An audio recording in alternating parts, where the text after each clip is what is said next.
Ayaw po, kaya tao din eh!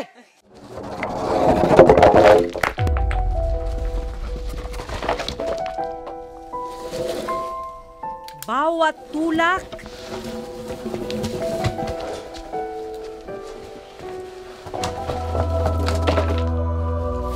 bawat hatak, bawat buhat,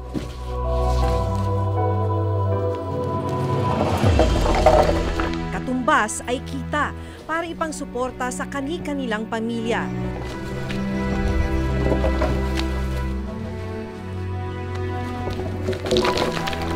Kaya kahit triple man sa kanilang bigat ang troso, tinitiis nila ito.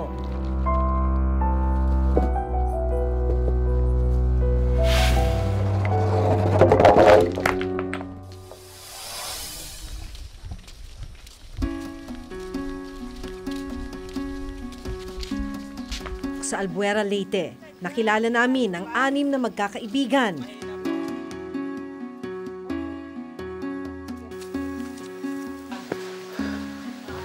Nagiging matarik na, nagsisimula ng maging matarik tong dinadaanan natin. Ang mas mahirap pa, matarik na, maputik pa na madulas yung dinadaanan.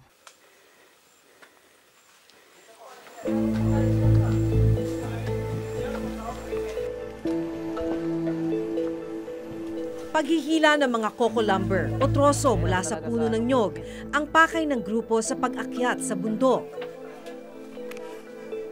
Itong bahagi na to, kaya maluwag na malinis, wala ng tanim. Dito sabay-sabay na pinapadausdos yung mga coco lumber.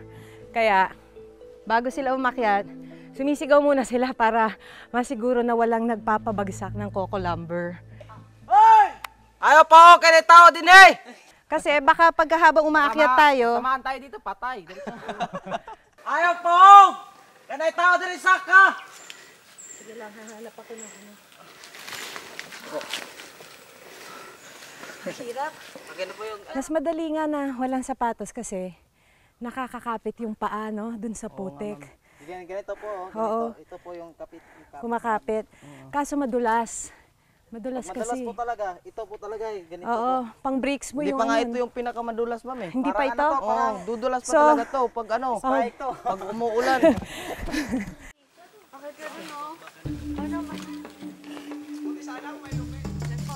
Karaniwang inaabot raw sila ng mahigit 1 oras sa pag-akyat ng bundok. Pero para sa baguhang katulad ko, mas matagal pa.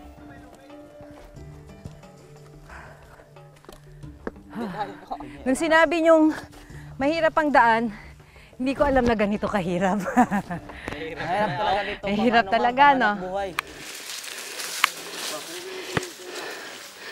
Oh my God.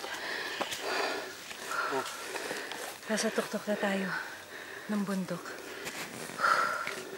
Dito nila kinukuha yung troso. Tingnan nyo kung saan tayo galing. Ito po ano, dito nyo po pinapadausdos. Mamaya, dyan din nila ipapadausdos yung coco lumber. Sa tuktok, naabutan nila ang mga putol na troso. Pinuputol na raw ng mga namumuho ng may chainsaw ang mga nyog, sila naman ang binabayaran para ibaba ang mga ito. Gamit ang baon nilang pako at lubid, isa-isa nilang pinakuan ang nasa 80 kilong bigat na coco lumber.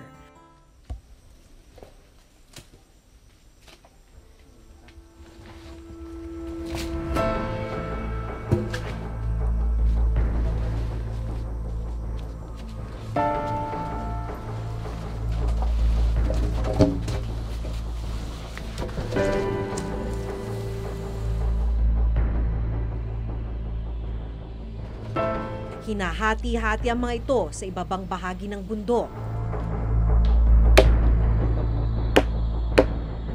Si Warren, 15 taong gulang, ang pinakahirap daw sa paghihila ng troso.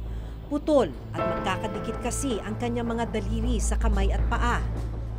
Hindi ka nahihirapan dun sa pag-akyat natin kanina? Nahirapan din po, ma'am. Dahil madulas. At saka hindi po sa ibang tao na hindi nakadingkit yung mga tail niya. Ibig sabihin, hindi makakapit yung paa mo dun sa lupa. Opo. Mas nahihirapan ka dun sa iba. Tabi! Bakit mo ito ginagawa, Mari? Wala kaming bigas. Tapos dito ako kumukuha ng pira. Kunti ng pira po yun sa akin. Ibabaon ko po sa school ako. Pagkatapos ako ng aral at mayroon akong tatrabaho, hindi na ako aanuhin ng mga tao apihin dahil lang yung mga kamay ko maputol. Mapanganib ang kanilang trabaho. Kwento ni Warren, makailang ulit na siyang nabagsakan ng hinihilang troso. Hulugan ako ng kahoy, sir. Sa paghawak ng tali at yung pang sa tali. Tapos, yun, magsugat-sugat. Masakit. Nawala ng kuko.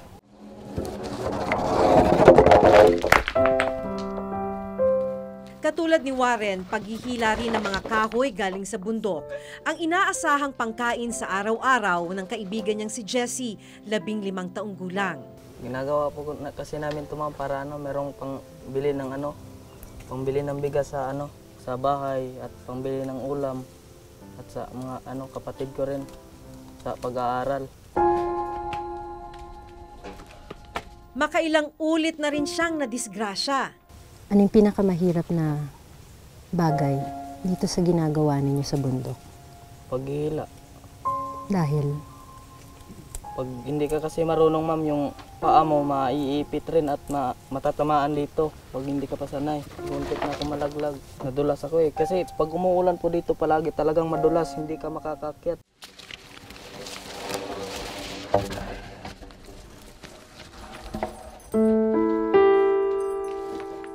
Ang pinakabatang si Rodolfo, buong lakas kung hilahin ang troso. Anong edad mo nung nagsimula ka? 9. Nadisgrasya ka na ba sa pagbubuhat? Ang nadulas na.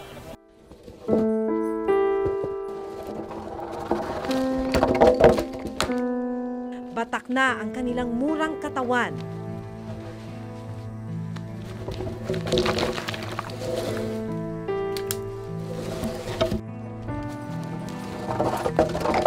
Kung mahirap yung paakyat, mas mahirap yung pababa ng bundok. Tabi!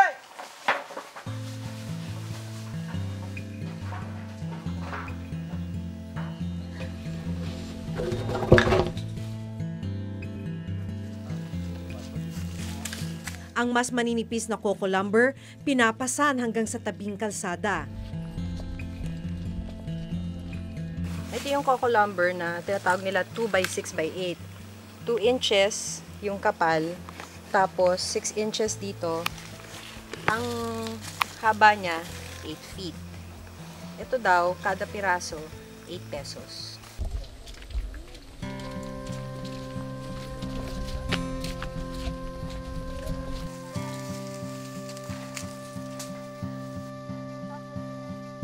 Saglit na nagpahinga ang magkakaibigan. Walang kahit anumang laman ang tiyan nila ng araw na yon. Tubig lang ang baon nila. Anong pakiramdam? Dahil ako pagod na Pagod, sobrang pagod po. Sobrang pagod. Parang may matay ka po eh. Pagod. Sa sobrang pagod. Saka uhaw. Kung walang dalang tubig, uhaw talaga.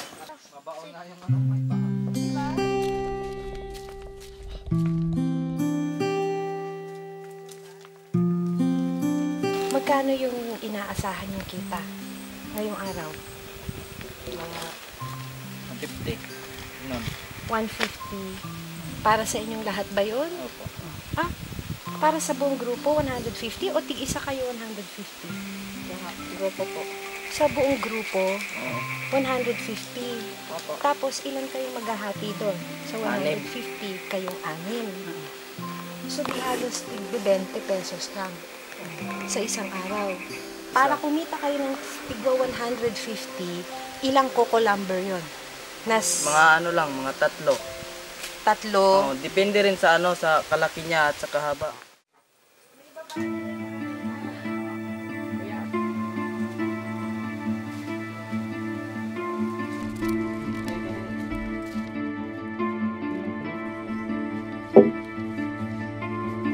Kailangan nilang maghintay ngayon para sa pagdating ng truck na magbabayad sa kanila. Hindi biro ang bigat ng binubuhat na coco lumber ni na Jessie at Warren. May mga pagkakataong umaabot raw ito ng 80 kilo.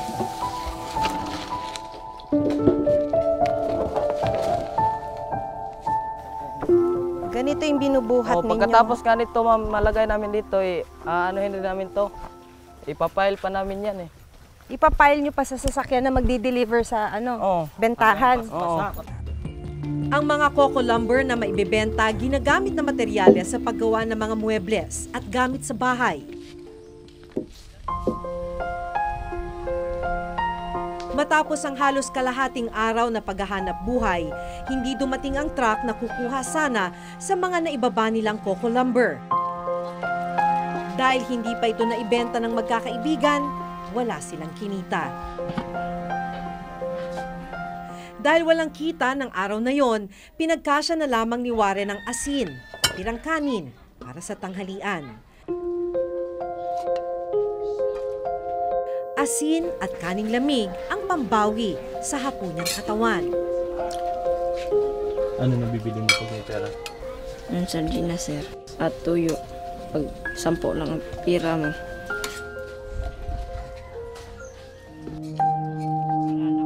Sampung taon na ang nakararaan nang iwan si Warren ng kanyang ina sa kanyang ama. Wala ang kanyang ama nang sundan namin si Warren. Kasalukuyan raw naghahanap ng trabaho. Wala pang nakapagtatapos ng pag-aaral sa kanilang pamilya. Ito ang dahilan kaya pursigido si Warren na gumawa ng paraan para makapasok sa eskwela. Dala na rin ang sobrang pagod, kinahapunan, nilagnat si Warren. Dumating na noon ang kanyang ama. Mawa ako sa anak ko kasi maliit pa. Sabi ko, pag makaya ko pa lang sa sarili ko, wala kayong problema. Sabi niya nga, sige lang pa, kung makatapos ako sa kung pag-i-eskwela,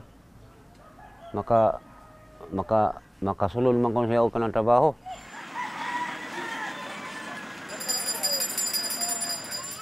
Ang kaibigan ni Warren na si Jessie, panganay sa 4 na magkakapatid.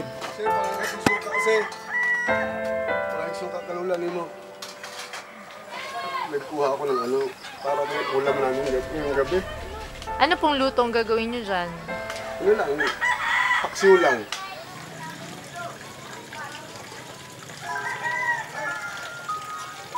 Taong 2012 nang ma-stroke ang tatay ni Jessie na si Mang Rogelio.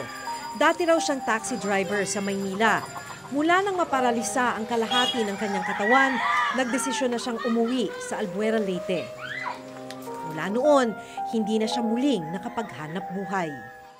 Ano pong inaasahan yung kabuhayan, tay? Mula po Asawa ko, siya muna nagtatrabaho ngayon dahil wala. Nagugutom pamilya ko.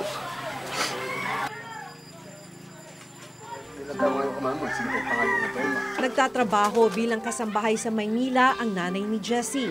Nagpapadala man sa kanila ito ng pera, malaking tulong ang kinikita ni Jessie sa paghihila ng coco lumber. Tanging ang bunso niyang kapatid ang nag-aaral sa elementarya.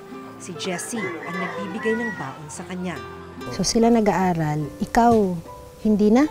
Hindi na ako nag-aaral, ma'am, kasi walang pera papunta sa school. Pamasahe. Oo, walang pamasahe. Tapos wala ring baon. May iba ka pa bang pinapangarap? Seaman. Naisip mo pa bang makakabalik ka sa pag-aaral? Pwede. May espesyal na pangangailangan ng isa pang kapatid ni Jessie. Hindi pa siya naipatitingin sa espesyalista, kaya't hanggang ngayon, hindi pa tukoy ang kanyang kondisyon. Pag nahihirapan ka na, anong iniisip mo? Okay lang naman sa akin, ma'am. Kahit anong trabaho nga papasokin ko kahit ano. Basta magkapera, ma'am. Kasi kung walang pera, walang pagkain. Wala talaga, ma'am. Mahirap talaga. Nangunguna pa rin dahilan ng kahirapan, kaya marami sa mga kabataan hindi nakakapag-aral. Actually, siguro may lino din eh. Hindi lang mga out-of-school youth ang mga child laborers. Maraming mga bata, naka-enroll sila, pero may mga panahon, nag-absent sila para magtrabaho. Kaya umabot siya ng 2 hanggang 3 million child laborers. Kombinasyon niya na tuwirang naghinto na sa pag-aaral, kasama din yung mga nag-aaral pa rin, pero panaka-naka na rin. Yung Pantawid program natin, na kung saan nagbibigay tulong tayo ng financial assistance doon sa mga poorest of the poor natin, na mga household or families. Aside from that, yung mga out-of-school youth natin, meron tayong program din doon. More on preventive yon, yung pagbibigay ng mga skills training sa kanila, yung family development sessions natin in terms of mabigyan ng tamang parenting yung mga parents natin. Economic situation natin ay kinakailangan talagang pag-aralan nyo ng national government natin na magkakaroon tayo ng sustainable job opportunities, magkakaroon tayo ng bawat pamilya ay merong job, food security as well as job security. Which is sa bagong pamahalaan ngayon ay talagang pinag-aaralan yan. Hindi mo ba naisip ng tumigil sa pagpunan na lang? Ganun lang ako, sir. Tumigil na pag-kuha ng kukulamber. Pero hindi pwede.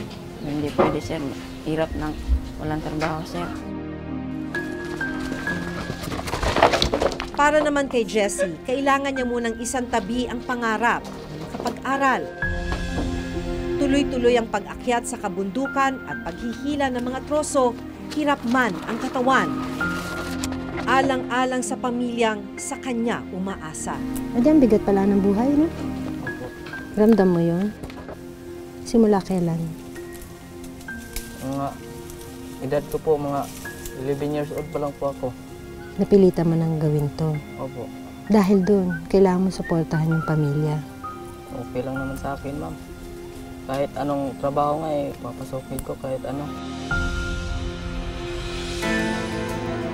Nananatiling problema ng bansa ang kahirapan. Isang sakit ng lipunan na hanggat hindi natutugunan, may mga gaya ni Warren at Jessie na patuloy na magbabanat ng buto para sa kakarampot na kita.